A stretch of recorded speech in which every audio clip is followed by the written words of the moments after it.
Gulistan news Dogri खबरां दिक्खने वाले सारे दर्शकें गी मेरी संजीव प्राशर आह्ले पासे दर्शकों प्यार भरिया नमस्कार। गल करचै ते अस वृंदावन थमां बरसाने गी जा करने आं, जिथे कि उच्ची थार उप्पर राधे माता रौंह्दी ही ते भगवान गी कि'यां कुत्थे मिलने जंदी ही, केड़ा किन्ना रस्ता है और केह् राधे माता दा इतिहास है उस जिथे रौंह्दियां हियां ओह्, ते आओ तुसेंगी ओह् दस्सने दा प्रयास करने आं। ते साढ़ी जेह्ड़ी टीम है ओह् बरसाने आह्ली बक्खी जा करदी है, इत्थूं दे बक्ख-बक्ख थाह्रें दे तुसेंगी दक्ख दस्सने आं।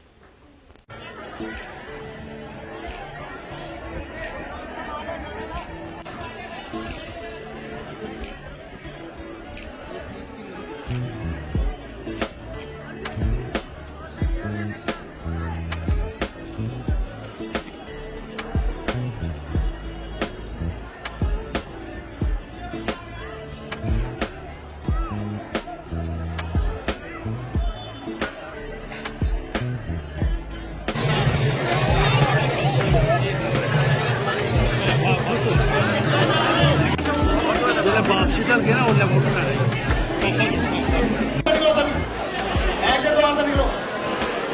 सभी निकाल द्वार से निकले, प्रवेश द्वार की तरफ पहुंचना है।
लाइसेंस बड़ा फोन खा रहा है।